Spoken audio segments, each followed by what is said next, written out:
The Galactic Council chamber on Nexus Prime was a masterpiece of architectural arrogance. Built from crystalline shards mined from dead stars and polished to a mirror sheen, it was designed to make anyone standing on the central podium feel small, insignificant. It was a theater of intimidation, where the ancient races of the galaxy, the reptilian Silari, the ethereal Ethelgard, and the insectoid Crixus, dictated the fate of lesser species. Today, the one standing on that podium was Ambassador Elias Thorn of the Terran Union. Thorn was a man of soft edges and tired eyes. He wore a simple grey suit, synthetic fibers woven to withstand the varied atmospheres of the chamber, but lacking the armored weaves or ceremonial plating the other delegates wore. He looked like exactly what he was: a retired university professor turned diplomat, a man who believed that words, properly arranged, could solve equations that violence could not. He was currently arguing for the rights of a human mining colony in the border systems, a plea that was being studiously ignored by the High Council.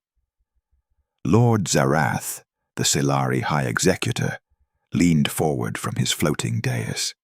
His scales shimmered with a chemically induced iridescence, a display of aggression in his culture. His voice boomed through the chamber, amplified by the station's acoustics. "Human," Zarath spat, the word dripping with disdain. "You speak of rights. You speak of fairness. You are a species that has barely mastered faster than light travel. You are squishy, short-lived, and fragile. Your colony exists because we allow it to exist. Your union stands because we have not yet bothered to knock it down." Thorn adjusted his glasses. He did not flinch. He looked up at the towering alien with a calm that bordered on boredom. "Strength is not solely measured in tonnage or plasma yield, High Executor," Thorn said, his voice quiet but steady. "We ask only for the respect due to a sovereign species. We wish for trade, not conflict." "Peace is the plea of the weak," Zarath roared. And then the unthinkable happened. It wasn't a warship entering orbit. It wasn't a blockade. It was personal. Zarath raised a clawed hand, and from the gauntlet on his wrist, a bolt of condensed plasma fired. It wasn't a warning shot. It was a shot meant to kill. The bolt struck Ambassador Thorn in the chest. The sound was sickening, the hiss of burning fabric and searing flesh. Thorn was thrown backward, skidding across the polished crystal floor. Silence, absolute and terrified, descended upon the thousands of delegates. Violence within the chamber was forbidden. It was the one absolute law of the Nexus. Zarath lowered his hand, smoke curling from the weapon. He let out a chattering laugh. "Let that be the answer to your petition, human. Take your carcass and your colony and leave." Thorn's aides rushed the podium. Medics from 3 different species, horrified by the breach of protocol, scrambled to stabilize the old man. They dragged him out, leaving a streak of bright red human blood on the pristine white floor. Zarath looked around the room, daring anyone to challenge him. The Ethelgard looked away. The Crixus chattered nervously, but remained silent. The Silari Imperium was the strongest military power in the known galaxy. No one went to war over a single dead human. But Elias Thorn did not die. Not yet. He was placed in a cryostasis pod, clinging to life by a thread, and shipped back to Earth. The galaxy held its breath, waiting for the human response. Most expected a protest, a strongly worded letter, perhaps some sanctions that the Silari would ignore. The humans were new. They were small. They were known for their art, their music, and their strange, chaotic trade guilds. They were not warriors. For 3 standard galactic days, Earth was silent. The Silari propaganda machine went into overdrive. They broadcast the footage of the shooting on loop. They mocked the human frailty. They positioned their fleets on the border of human space, ready to crush the inevitable, pathetic retaliation attempt. On the fourth day, the transmission arrived. It was not sent to the Council. It was broadcast on every open frequency, overriding civilian comms, military channels, and even automated trade buoys. It wasn't a speech. It wasn't a declaration of war. It was a video file. The screen showed a man in a uniform that was pitch black, devoid of medals or ribbons. He sat behind a desk of actual organic oak. His face was scarred, his eyes like flint. This was Fleet Admiral Jacob Sterling. He looked into the camera, and he didn't shout. He didn't posture. He spoke with the terrifying calm of a man who has already decided how you are going to die. To the Silari Imperium, Sterling began. You have mistaken patience for cowardice. You have mistaken diplomacy for weakness. You attacked an unarmed man of peace in a sanctuary of law. You believed there would be no consequences because you measured us by our ships and our guns. Sterling leaned forward. You forgot to measure our history. We spent 4,000 years killing each other over gods, over land, over the color of cloth. We perfected the art of war before we invented the wheel. We restrained ourselves because we wanted to be better. We wanted to join the stars as friends, not conquerors. The Admiral paused, and the silence on the recording was heavier than the gravity of a neutron star. Ambassador Thorne was the leash. You just cut it. The screen went black. The Silari High Executor laughed when he saw it. Empty threats, he dismissed. 6 hours later, the consequences began. They didn't start with explosions. They started with silence. The Silari economy was built on high-tech manufacturing, but it relied on raw materials shipped from the outer rim. Human independent haulers carried 40% of the Imperium's Tibana gas and refined ore. At 800 hours Galactic Standard Time, every human hauler in Silari space simply stopped. They didn't blockade. They didn't attack. They vented their cargo into the void and engaged their warp drives, leaving immediately. Trillions of credits worth of raw materials vanished in an instant. Factories on 3 Silari industrial worlds ground to a halt within the day.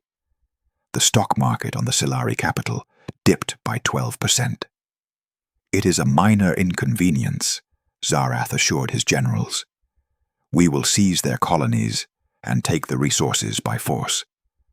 The Silari Third Fleet, a massive armada of golden-hulled destroyers and carriers, jumped into the Viridian system, home to the human mining colony Thorne had been defending.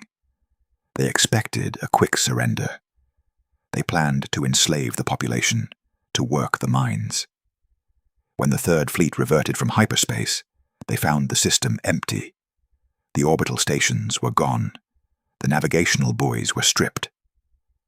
And on the planet below, nothing. The humans hadn't just evacuated. They had scorched the Earth. The mines were collapsed with nuclear charges.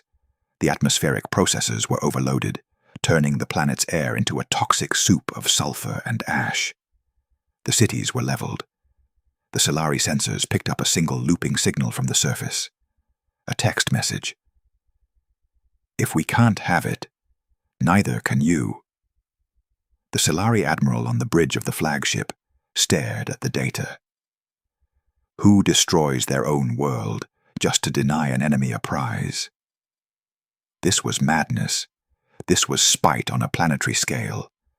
But the humans were not just retreating. They were maneuvering. While the Silari fleet was confused by the empty Viridian system, the counterattack struck. It didn't hit the front lines. It hit the logistics. Human stealth corvettes, ships designed with hulls that absorbed 99% of sensor pings, slipped deep into Silari space. They didn't target warships. They targeted the hyperspace gates, the massive, ancient rings that allowed for rapid transit between sectors. In a coordinated strike that must have taken months to plan, 12 major hyperspace gates were detonated simultaneously. The explosion of a gate is a catastrophic event. It doesn't just break the ring, it destabilizes the local space-time. The Silari Third Fleet was now stranded in the Viridian system, months of travel time away from support. They were cut off. And then the wolves came. The human navy didn't look like the elegant ships of the Council races. They were ugly. They were blocks of tungsten and titanium, built around massive magnetic accelerator cannons. They didn't use energy shields that could be worn down. They used meters of ablative armor. They dropped out of warp, right on top of the stranded Silari fleet. The Silari fired their plasma weapons. Beams of superheated energy slammed into the human ships, melting armor, boiling hulls. But the human ships didn't stop. They didn't turn away to regenerate shields. They vented the burning compartments, sealed the bulkheads, and kept coming. On the bridge of the Terran dreadnought Indomitable, Admiral Sterling watched the tactical display. "Target the lead carrier," Sterling ordered. "All batteries, kinetic rounds. Switch to solid slugs." The Silari shields were designed to disperse energy weapons, lasers and plasma. They were masterful at refracting light and heat. They were not designed to stop a 20-ton tungsten slug, moving at 4% of the speed of light. The first volley hit the Silari flagship, like the fist of an angry god. The shields flickered and collapsed under the sheer kinetic impact. The slugs tore through the golden hull as if it were wet paper. There were no explosions at first, just the brutal physics of momentum. The flagship was cored, shattered. It wasn't a battle. It was an execution. The humans fought with a ferocity that terrified the Silari crews. When a human ship was disabled, it didn't surrender. It rammed. When a boarding party breached a human hull, the defenders fought with entrenching tools and improvised explosives. The transmission from the Silari admiral before his ship disintegrated was picked up by the Council monitoring stations. "They don't care about dying," the alien commander screamed over the static. "They only care about taking us with them." Within 2 weeks, the Silari Imperium went from the dominant power in the sector to a nation under siege. The humans ignored the outer worlds. They bypassed the fortresses. They drove a spear straight toward the Silari capital, tearing through defenses with a singular, bloody-minded purpose. The Council panicked. The Ethelgard and the Crixes called for an emergency session. They summoned the human representative. But there was no diplomat to summon. Thorn was in a coma, and everyone else had been recalled. The Council realized with dawning horror that they had no way to talk to the humans. They had spent so long ignoring them that they hadn't bothered to establish back channels. The Silari High Executor, Lord Zarath, was no longer laughing. He sat in his bunker deep beneath the surface of the Silari homeworld, watching the orbital feeds. The sky above his world was burning. The Terran fleet had arrived. They outnumbered the remaining planetary defense forces 2-1. The debris of the Silari home fleet rained down as meteor showers across the planet. Zarath prepared his speech. He would appeal to their mercy. He would offer reparations. He would offer the border systems. The comms channel crackled open. Admiral Sterling's face appeared on the giant screen in the bunker. He looked tired. There was grease on his collar and a bandage on his forehead. "High Executor," Sterling said. "Admiral," Zarath replied, trying to muster his dignity. "Let us discuss terms. The violence has been sufficient. We are prepared to negotiate a ceasefire." Sterling looked at something off camera. then back at the alien leader. "Negotiate?" Sterling asked, sounding genuinely confused. "You shot an envoy. You broke the oldest law of civilization. There are no negotiations." "You cannot wipe us out," Zarath cried, fear finally breaking through. "Genocide will turn the entire galaxy against you." "We aren't going to wipe you out," Sterling said coldly. "We aren't monsters. We're just thorough." "Then what do you want?" "We want you to learn," Sterling said. The transmission cut. High above the planet, the human dreadnoughts shifted formation. They didn't target the cities. They didn't target the civilian centers. They targeted the infrastructure, the power grids, the data banks, the orbital shipyards, the military academies, the government palaces.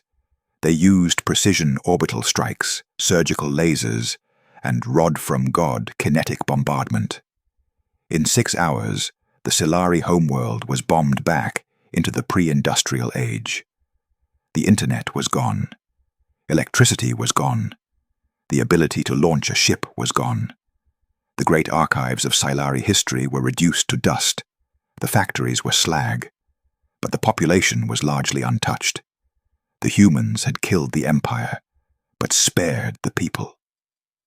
Then, the final phase began. Drop pods rained down on the Capitol Plaza.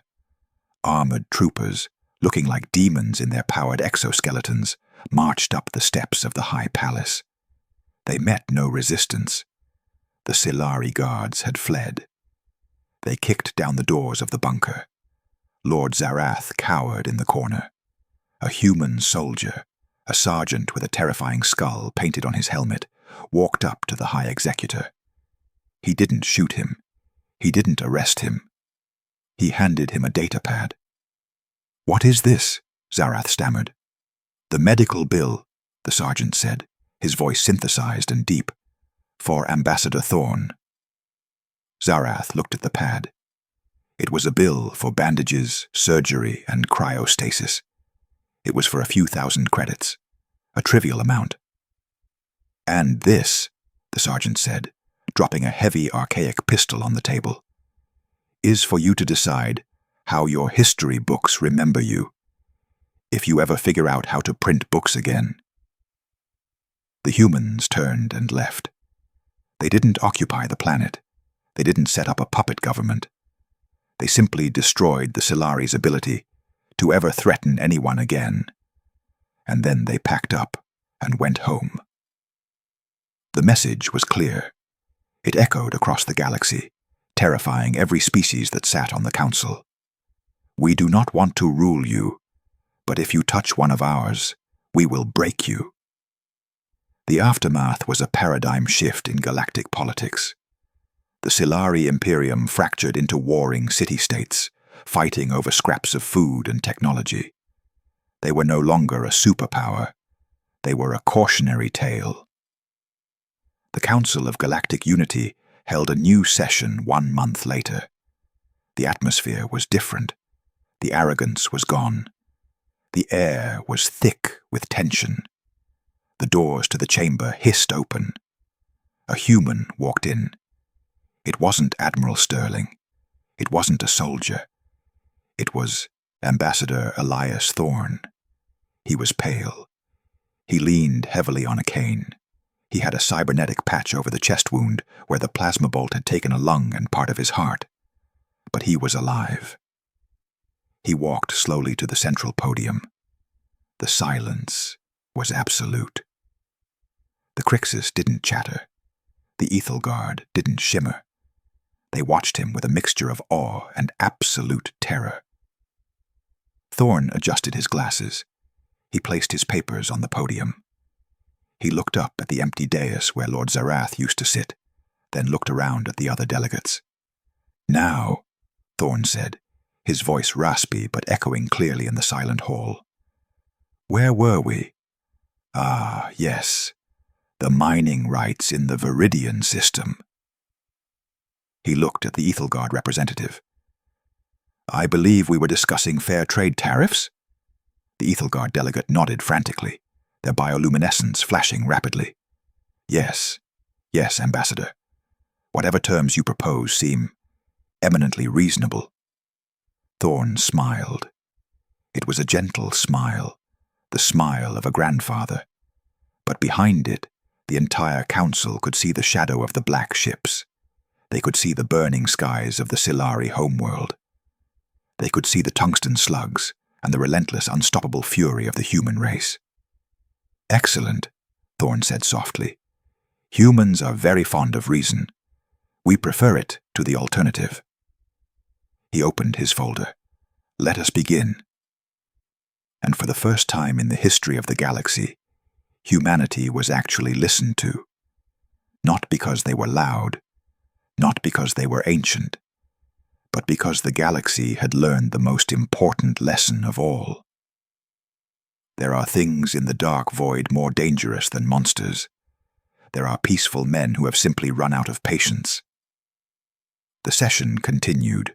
Trade deals were signed. Borders were respected. Peace, true peace, descended upon the sector. But every alien diplomat, when they looked at the small, frail humans, felt a shiver run down their spine. They realized that the humans didn't build their civilization on war because they were bad at it.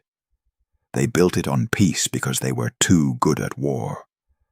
And no one, ever again, interrupted a human ambassador.